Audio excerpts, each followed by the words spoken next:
Orientalism in early modern France refers to the interaction of pre-modern France with the Orient, and especially the cultural, scientific, artistic and intellectual impact of these interactions, ranging from the academic field of Oriental studies to Orientalism in fashions in the decorative arts.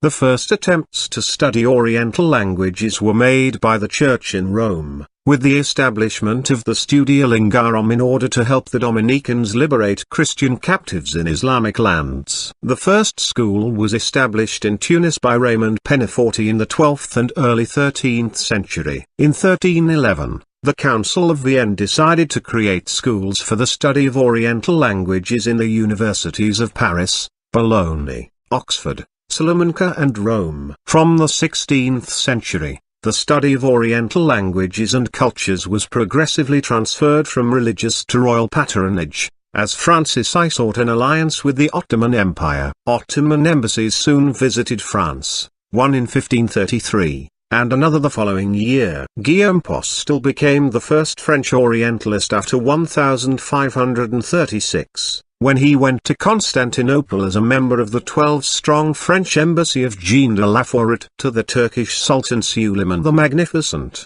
Postel brought back numerous books in Arabic, either religious or scientific in content, mainly mathematics and medicine, to France. Scientific exchange is thought to have occurred, as numerous works in Arabic, especially pertaining to astronomy, were brought back, annotated and studied by Postel. Transmission of scientific knowledge, such as the Tusi couple, may have occurred on such occasions, at the time when Copernicus was establishing his own astronomical theories. Guillaume Postel envisioned a world where Muslims, Christians and Jews would be united in harmony under one rule, a message he developed 2 decades before the Universalist Jean Bodin.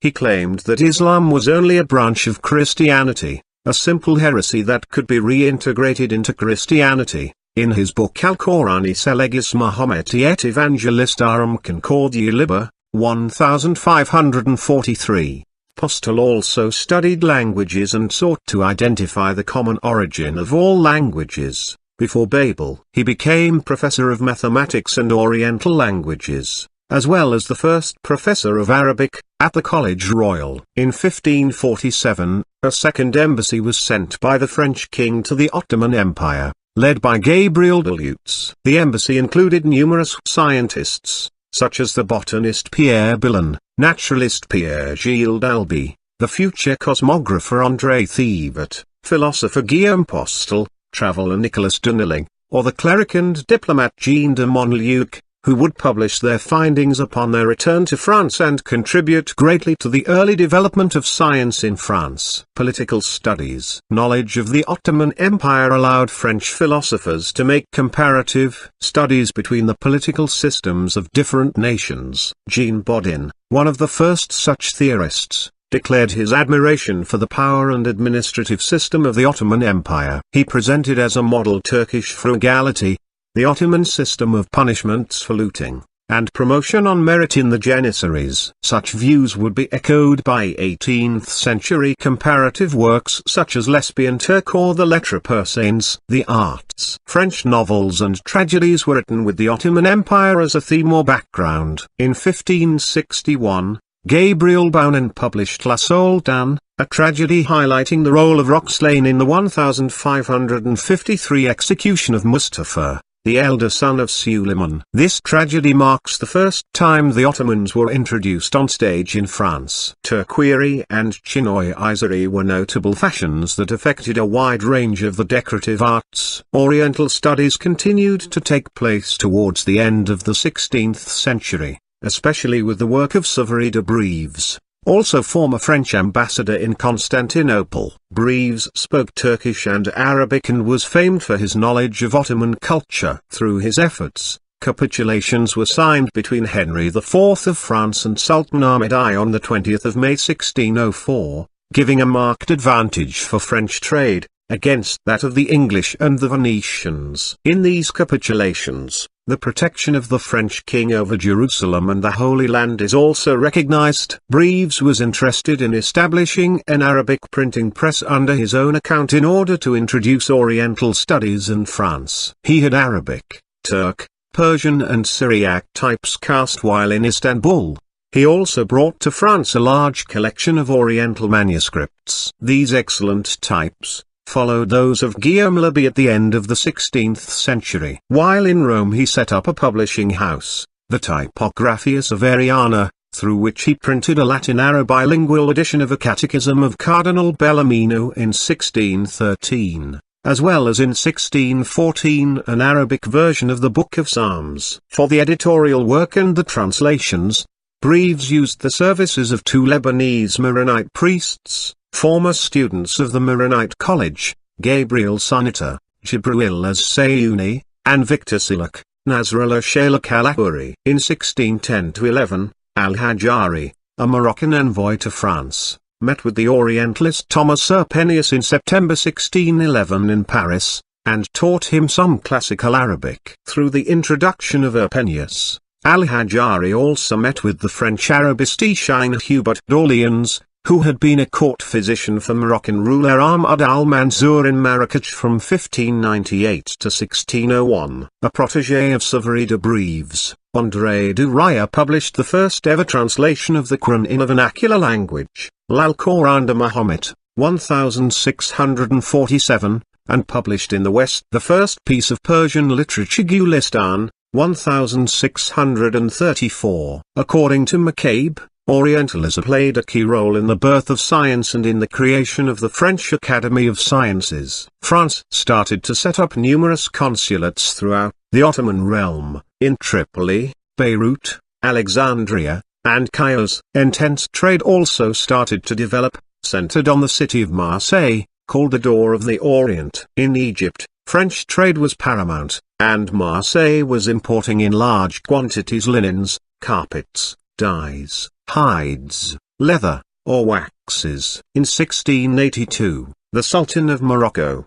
Moulay Ismail, following the embassy of Mohammed Tenem, allowed consular and commercial establishments, and again in 1699 Ambassador Abdullah bin Aisha was sent to Louis XIV. Coffee drinking. An Ottoman embassy was sent to Louis XIII in 1607, and from M4 to Louis XIV in 1669 in the person of Ambassador Mutafarrikas Uli Managa, who created a sensation at the French court and triggered a fashion for things Turkish. The Orient came to have a strong influence in French literature, as about 50% of French travel guides in the 16th century were dedicated to the Ottoman Empire. In Paris, Suleiman set up a beautiful house where he offered coffee to Parisian society, with waiters dressed in Ottoman style, triggering enthusiastic responses, and starting the fashion for coffee drinking. Fashionable coffee shops emerged such as the famous Café Précope, the first coffee shop of Paris, in 1689. In the French high society wearing turbans and caftans became fashionable, as well as lying on rugs and cushions. The establishment of strong diplomatic and commercial relations with the Ottoman Empire through the capitulations led to French money being drained to the Levant and Persia for the purchase of luxury goods such as knotted pile carpets. Due to these concerns, and also because French luxury arts had collapsed in the disorders of civil violence in the wars of religion, Henri IV attempted to develop French luxury industries that could replace imports. The king provided craftsmen with studios and workshops. These efforts to develop an industry for luxury goods was continued by Louis XIII and Louis XIV. Silk manufacturing. Henry IV made the earliest attempt at producing substitutes for luxury goods from the Orient. He experimented with planting mulberry trees in the garden of the Palais des Tuileries. Ultimately, silk manufacturing would become one of the major industries of France into the 19th century, and one of the major reasons for the development of France-Japan relations in the 19th century. During the 17th century, from being an importer, France became a net exporter of silk, for example shipping £30,000 sterling worth of silk to England in 1674 alone. Turkish carpet making. The Savary manufactory was the most prestigious European manufactory of knotted pile carpets, enjoying its greatest period circa 1650 to 1685. The manufactory had its immediate origins in a carpet manufactory established in a former soap factory, French Savon, on the Quai de Chaillot downstream of Paris in 1615 by Pierre Dupont, who was returning from the Levant and wrote L'Astromaturgie, au trait de la fabrication des tapis de Turquie, Treaty on the Manufacture of Turkish Carpets, Paris 1632. Under a patent, privilege, of 18 years, a monopoly was granted by Louis XIII in 1627 to Pierre Dupont and his former apprentice Simon Lioud, makers of carpets façon de Turquie, in the manner of Turkey. Until 1768, the products of the manufactory remained exclusively the property of the crown, and Savory carpets were among the grandest of French diplomatic gifts. Chinese porcelain had long been imported from China, and was a very expensive and desired luxury. Huge amounts of gold were sent from Europe to China to pay for the desired Chinese porcelain wares, and numerous attempts were made to duplicate the material. It is at the Nevers manufactory that Chinese-style blue and white wares were produced for the first time in France, using the faience technique, with production running between 1650 and 1680. Chinese porcelain was collected at the French court from the time of Francis I Colbert set up the Royal Factory of St. Cloud in 1664 in order to make copies, in the original contrefaçons, that is fakes, of Indian-style porcelain. France was one of the first European countries to produce soft-paste porcelain, and specifically frit porcelain, at the Rouen manufactory in 1673, which was known for this reason as porcelain française. France, however, only discovered the Chinese technique of hard-paste porcelain through the efforts of the Jesuit Father François Xavier d'Intercals between 1712 and 1722. Louis XIV had received 1,500 pieces of porcelain from the Siamese embassy to France in 1686. But the manufacturing secret had remained elusive. The English porcelain manufacturer Josiah Wedgwood may also have been influenced by the letter of Father d'Intercals and his description of Chinese mass production methods. After this initial period, until the end of the 18th century, French porcelain manufactories would progressively abandon their Chinese designs, to become more French in character. The Siamese embassy to France in 1686 had brought to the court samples of multicolour tie-art textiles. These were enthusiastically adopted by the French nobility to become toiles flammes or siamoises de Rouen, often with checkered blue and white designs. After the French Revolution and its dislike for foreign luxury, the textiles were named toiles des Charentes or cottons of Provence. Textiles imported from India, types of colored calicos which were called Indienne, were also widely adopted and manufactured, especially in Marseille, although there were difficulties in obtaining comparable dyes, especially the red dye madder. Literature. French literature also was greatly influenced. The first French version of A Thousand and One Nights was published in 1704. French authors used the East as a way to enrich their philosophical work, and a pretext to write commentaries on the West. Montesquieu wrote the Lettres Persanes, a satirical essay on the West, in 1721, and Voltaire used the Oriental appeal to write Zaire, 1732, and Candide, 1759. French travelers of the 17th century, such as Jean de Thévenot or Jean-Baptiste Tavernier, routinely visited the Ottoman Empire. The works of Confucius were translated into European languages through the agency of Jesuit scholars stationed in China. Matteo Ricci started to report on the thoughts of Confucius, and Father Prospero in Dorsetto published the life and works of Confucius into Latin in 1687. It is thought that such works had considerable importance on European thinkers of the period,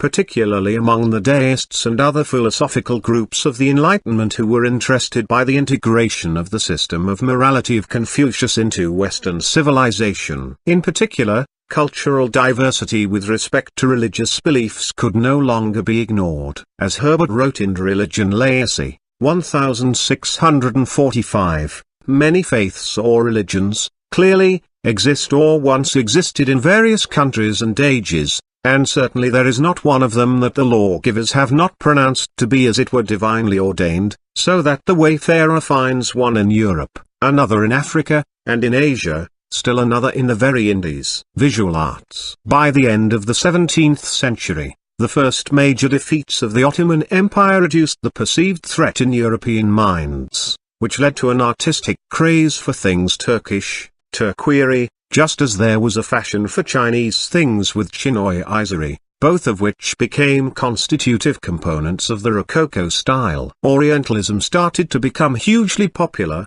first with the works of Jean-Baptiste Van Meer, who had accompanied the embassy of Charles de Ferriol to Istanbul 1699 and stayed there until the end of his life in 1737, and later with the works of Boucher and Fragonard. Cultural impact. According to historian McCabe, early Orientalism profoundly shaped French culture and gave it many of its modern characteristics. In the area of science, she stressed the role of Orientalism in the birth of science and in the creation of the French Academy of Science. In the artistic area, referring to Louis XIV's fashion efforts that contrasted with the contemporary fashion for austere Spanish dress, ironically, endorsing Oriental sartorial splendor at court gave rise to the creation of Frenchness through fashion, which became an umbrella definition that broke through the class barrier.